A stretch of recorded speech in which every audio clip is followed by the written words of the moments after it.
నమస్తే సఖలు. ఈరోజు కథ పేరు లంచం కథ.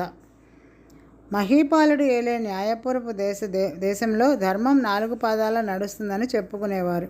మహీపాలుడు ధర్మానికి హాని కలగకుండా ఉండడం కోసం ఎన్నో శాసనాలు చేసి సక్రమంగా వాటిని అమలు జరిపేవాడు. అంతేకాక న్యాయ నిర్ణయం చేయడంలో ఆయన ఎలాంటి పక్షపాతము చూపేవాడు కాదు.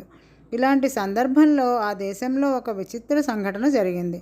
చంద్రముఖుడు అనే న్యాయాధికారి లంపటుడి వద్ద డబ్బు తీసుకుని ఒక విచారణలో అతనికి అనుకూలంగా తీర్పు చెప్పాడు. దాని గురించి రమణుడు అనేవాడు రాజుగారి దగ్గర ఫిర్యాదు తెచ్చాడు. ఈ ఫిర్యాదు గురించి విన్న రాజుగారికి అంతులేని ఆశ్చర్యం కలిగింది.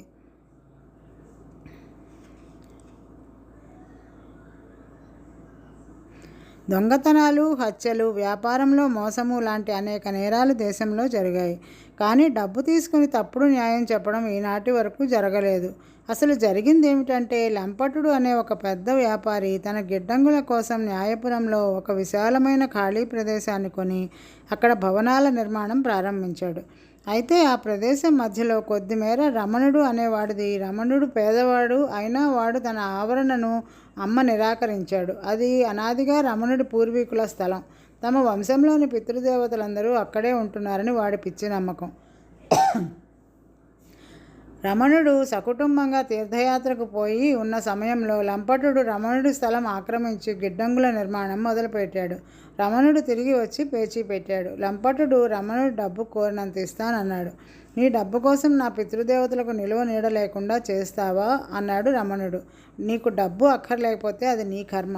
నేను మాత్రం కట్టడం పని ఆపించను. ఏం చేస్తావో చేసుకో అన్నాడు లంపటుడు. రమణుడు న్యాయాధికారి వద్దకు వెళ్ళి ఫిర్యాదు చేశాడు. న్యాయాధికారి విచారణ జరుపుతానని, ముందుగా కట్టడం పని ఆపమని లంపటుడితో అన్నాడు. లంపటుడి గుండె జారిపోయింది. ఒక పేదవాడు తనకు ఇల్లు రాహు వల్లే అడ్డుపడగలదని అతను ఊహించి ఉండలేదు. తీర్పు తనకు విరుద్ధంగా జరిగితే చాలా నష్టం వస్తుంది. అతను చంద్రముఖుడిని ఏకాంతంగా కలుసుకుని తన పరిస్థితి చెప్పుకున్నాడు. రమణుడి పత్రాలు సక్రమంగా ఉన్నాయి. అతను తన భూమిని అమ్మదలచలేదు. అలాంటప్పుడు నేను చేయగలదేముంది అన్నాడు న్యాయాధికారి చంద్రముఖుడు. తర్వాత ఏమి జరిగింది ఎవరికీ తెలియదు. కానీ తీరా విచారణ జరిగినప్పుడు రమణుడి పత్రాల్లో ఎలా ఉన్నాయంటే, రమణుడి పూర్వీకులు లంపటుడి పూర్వీకుల నుంచి ఆ భూమిని ఉచితంగా పుచ్చుకున్నారని, లంపటుడి వంశం వారు ఏ పరిస్థితిలోనైనా ఆ భూమిని తగిన పరిహారం ఇచ్చి తిరిగి పుచ్చుకోవచ్చని ఉన్నది. తన పత్రాలలో అలా ఉన్నదని విని రమణుడు ఆశ్చర్యపోయి ఇతరుల చేత చదివించుకుంటే నిజంగా అలాగే రాసి ఉన్నది. రమణుడు లంపటుడితో, ఆ భూమిని మీదైనప్పుడు మా పితృదేవతలు అక్కడ ఎందుకుంటారు అని అతను ఇచ్చిన డబ్బు తీసుకుని తృప్తిపడి ఇంటికి వెళ్ళిపోయాడు. అయితే తనకు అన్యాయం జరిగిందని రమణుడికి మర్నాడే తెలిసింది. న్యాయాధికారి దగ్గర ఉండే నౌకరు ఒకడు తన యజమాని లంపటుడి నుండి బోల్డంత డబ్బు పుచ్చుకోవడం కళ్ళారా చూసి ఆ సంగతి రమణుడికి చెప్పాడు. తన పితృదేవతలకు ద్రోహం జరిగిందనుకుని అతను ఈసారి తిన్నగా రాజుకే ఫిర్యాదు చేశాడు. రాజు రహస్యంగా దర్యాప్తు జరిపించి న్యాయాధికారి ఇంట 10,000 వరహాల రొక్కం ఉన్నదని తెలుసుకున్నాడు. రాజు న్యాయాధికారిని పిలిపించి నిలవదీసి అడిగితే తాను డబ్బు తీసుకుని అన్యాయంగా తీర్పు చెప్పినట్లు న్యాయాధికారి ఒప్పేసుకున్నాడు. మహీపాలుడు మండిపడి ఈ అవినీతి చర్యకు చంద్రముఖుడిని సంజాయిషి అడిగాడు. చంద్రముఖుడు ఇలా చెప్పాడు. మహారాజా, నా కూతురికి మంచి సంబంధం వచ్చింది. అయితే నేను వరకట్నం కింద 10,000 వరహాలు ఇచ్చుకోవలసి ఉన్నది. నా ఆదాయంతో అంత డబ్బు నా జన్మలో నిల్వ చేయలేను. చూస్తూ చూస్తూ అంత మంచి సంబంధం వదులుకోవాల్సి వస్తున్నదని బాధపడుతున్న సమయంలో లంపటుడి వ్యవహారం వచ్చింది. తీర్పు తనకు అనుకూలంగా ఉండే మాట అయితే 10,000 వరహాలు ఇస్తానన్నాడు. రమణుడిది మూర్ఖపు పట్టు. అందరికీ లాభం కలిగేలాగా నేనే తీర్పు చెప్పాను. రమణుడికి డబ్బు రావటమే కాక నా కూతురు పెళ్లి సమస్య, లంపటుడి వ్యాపార సమస్య తీరిపోయాయి. మహీపాలుడు లంపటుడిని పిలిపించి, మానవులలో కొన్ని బలహీనతలు ఉంటాయి. చంద్రముఖుడు ఎంతో మంచివాడు. అటువంటి వాడిలోని బలహీనతలను రెచ్చగొట్టి అతని చేత అక్రమమైన పని చేయించావు. ఇది ఏమాత్రం సహించరానిది. దీనికి నీ సంజాయిషి ఏమిటి అని అడిగాడు. నేను ఎవరి బలహీనతను రెచ్చగొట్టలేదు. చంద్రముఖుడు నన్ను డబ్బు అడిగాడు. డబ్బు ఇస్తే సమస్యకు పరిష్కారం అవుతుందని అన్నాను. ఇవ్వకపోవడం వల్ల నాకు ఎక్కువ నష్టం కలుగుతుంది కనుక ఒప్పేసుకున్నాను అన్నాడు లంపటుడు. మహీపాలుడికి ఎటూ పాలుపోలేదు. ఒక కొత్త రకం నేరం తన దేశంలో జరిగింది. దీనికి శిక్ష విధించే ముందు ఈ నేరానికి మొదటి కారకుడు ఎవరో నిర్ణయించడం అవసరమని ఆయనకి తోచింది. అయితే అది సులువుగా తేలే సమస్య కాదు. చెట్టు ముందా విత్తు ముందా అన్న సమస్య లాంటిదే ఇదిను. కొందరు తెలివిగల వాళ్ళు మొదటి నేరం ఎవరిదో తెలుసుకుని కూడా చంద్రముఖుడి వద్ద లంపటుడి వద్ద డబ్బు పుచ్చుకుని ఏమీ తెలియనట్టు మౌనంగా ఉండిపోయాడు. అందుచేత రాజు చంద్రముఖుడి నేరాన్ని విచారణకు పెట్టే అవకాశం లేకపోయింది. ఇది మొదలు ఇలాంటి నేరాలు పెరిగిపోయాయి. ఇది లంపటుడు చంద్రముఖుడు మొదలెట్టారు, కానీ దీనికి లంచం అనే పేరు వచ్చింది. ఈ నేరంలో మొదటి తప్పు లంచం ఇచ్చినవాడిదా పుచ్చుకున్నవాడిదా? దీనికి సమాధానం సూటిగా ఎవరూ చెప్పలేరు. పరిస్థితులను బట్టి సమాధానాలు మారుతూ ఉంటాయి. అయితే దీనికి శిక్ష లేకుండా ఉన్నది. కారణం ఏమిటంటే మిగిలిన నేరాలకు లేని శక్తి ఒకటి దీనికి ఉన్నది. ఇది న్యాయాన్ని కూడా మార్చగలదు. తరువాతి కథ. పొదుపుకు కారణం. సుబ్బయ్య శెట్టి ఆస్తిపరుడు, పిసినిగొట్టు కాడు, కానీ పొదుపరి.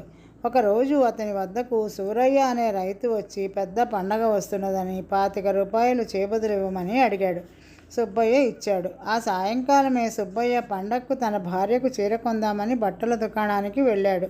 అక్కడ సూరయ్య 25 రూపాయల వెలగల చీర ఒకటి కొంటున్నాడు. సుబ్బయ్య దుకాణం వాడిని 10-12 రూపాయల ధరల్లో చీరలు చూపమన్నాడు. సూరయ్య అది చూసి, ఏమండి శెట్టిగారు, డబ్బు కలవారు మీరు కూడా అంత చౌకలో చీర కొంటున్నారేమిటి? రెట్టింపు ధర పెడితే ఎంత మంచి చీరలో ఉన్నాయి కదా అని కాస్త హేళనగా అన్నాడు. పొదుపు అవసరం సూరయ్య, లేకపోతే ఎవరైనా వచ్చి ఓ 25 రూపాయలు చేబదులు అడిగితే ఎక్కడి నుంచి తేగలను అన్నాడు సుబ్బయ్య.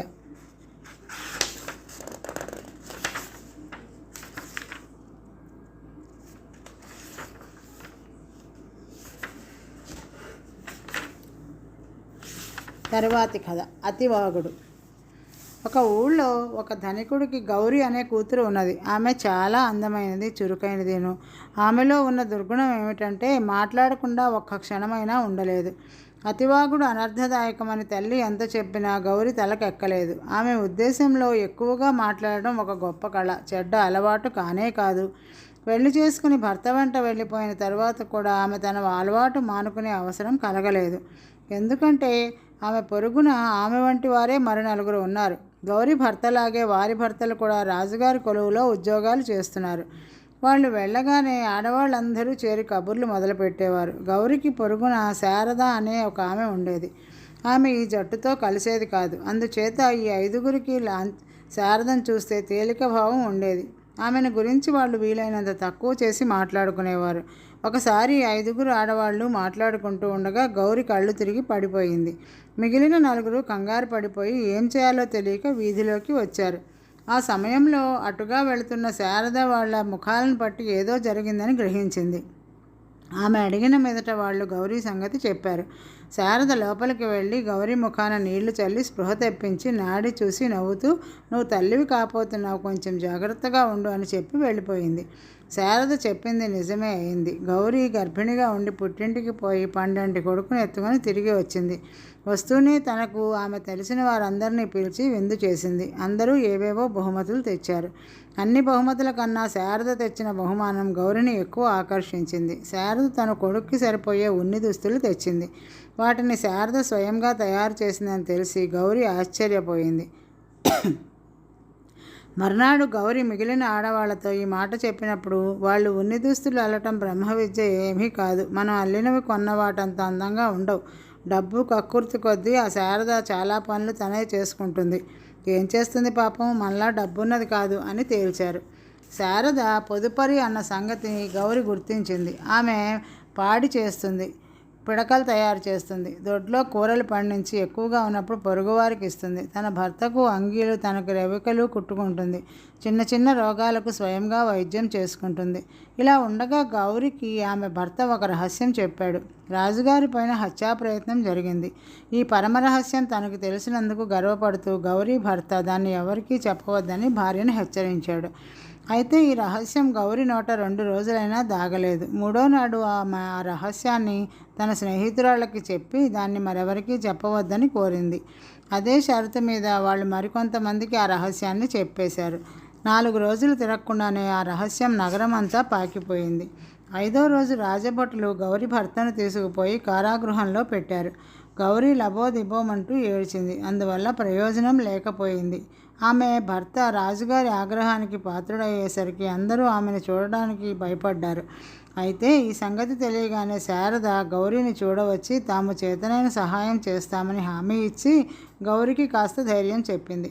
ఆమె తన ఇంటికి వెళ్ళి తన భర్తతో జరిగిందంతా చెప్పి గౌరీ భర్తను కాపాడేటందుకు ఒక మార్గం కూడా సూచించింది. శారద భర్త రాజును చూడబోయాడు. రాజు తన రహస్యం బయటపడినందుకు చాలా కోపంగా ఉన్నాడు. అందుచేత ఆయన గౌరీ భర్తను రాజద్రోహిగా పరిగణించి అతనికి మరణశిక్ష కానీ దేశ బహిష్కరణ కానీ విధించే ఉద్దేశంలో ఉన్నాడు. శారద భర్తను చూడగానే రాజు ఏమిటి పని అని చిరాకుగా అడిగాడు. మహారాజా, ఒక దొంగ కేవలము డబ్బు కోసమే ఒక ఇంట దొంగతనం చేశాడు అనుకోండి. వాడు దొంగిలించిన సంచిలో డబ్బు మాత్రమే ఉంటే వాడు మామూలు దొంగ అవుతాడు. అందులో రహస్య రాజకీయ పత్రాలు కూడా ఉంటే రాజద్రోహి అవుతాడు. నిజం ఎలా తెలుసుకోవడం అని శారద భర్త అడిగాడు. ఈ మాట ఎందుకు చెప్తున్నావు అని రాజు అడిగాడు. మీరు రాజద్రోహి అనుకునే వ్యక్తి నిజంగా రాజద్రోహి కాడు. అతడు తన భార్యను నమ్మి రహస్యం చెప్పాడు. ఆమెకు అతిగా మాట్లాడే అలవాటు ఉండడం వల్ల ఆ రహస్యాన్ని దాచలేకపోయింది అన్నాడు శారద భర్త. నేను నమ్మను. ఎంత అతిగా మాట్లాడేవారైనా రహస్యాన్ని దాచలేకపోయారు అన్నాడు రాజు. తమరు మన్నించేటట్లుంటే సాహసించి ఒక సూచన చేస్తాను. మహారాణి గారికి ఏదన్నా ఒక రహస్యం చెప్పి చూడండి. మీరు పరీక్ష చేస్తున్నట్టు ఎవరికీ తెలియని ఒక 4 రోజులు వేచి చూడండి అన్నాడు శారద భర్త. అతని మాటల్లో కొంత సబబు తోచి రాజు అతను చెప్పినట్లే చేశాడు. మహారాణికి కూడా అతిగా వాగే దురలవాటు ఉన్న సంగతి అందరికీ తెలుసు. రాజు ఆమెకు చెప్పిన రహస్యం దాగలేదు. రాజు తన తప్పు గుర్తించి గౌరీ భర్తను చెరవిడిపిస్తూ భార్య విషయంలో జాగ్రత్తగా ఉండమని హెచ్చరించాడు. అంతేకాక అతివాగుడు వల్ల కలిగే అనర్థాలను గురించి శిలాశాసనాలు దేశమంతటా వేయించాడు. తన భర్తకు విముక్తి కలిగాక గౌరీ శారదకు ఎన్నో విధాలుగా కృతజ్ఞతలు చెప్పుకొని, నువ్వు నాకు ఎన్నో ఉపకారాలు చేసినా కూడా మేము నిన్ను గురించి నిందాపూర్వకంగా మాట్లాడుకోవడం మానలేదు. ఎందువల్ల అంటావు అని అడిగింది. అతిగా మాట్లాడడమే అందుకు కారణం. మాట్లాడడానికి ఏదో ఒక విషయం కావాలి కదా. ఏదీ దొరక్కపోతే తెలిసిన వాళ్ళని గురించి చెడ్డగా మాట్లాడుకోవడం మొదలు పెడతారు. అందువల్ల అకారణంగా ద్వేషాలు పెరుగుతాయి అన్నది శారద. గౌరికి జ్ఞానోదయం అయింది. ఎక్కువగా మాట్లాడకపోవడం వల్లనే శారద ఎన్నో విద్యల్లో ఆరితేరిందని గ్రహించి ఆమె తన అతివాగుడిని కట్టిపెట్టి శారద దగ్గర ఎన్నో విద్యలు నేర్చుకున్నది. ఈరోజుకి కథల సమాప్తం. సకలు తిరిగి రేపు కలుద్దాం. నమస్తే.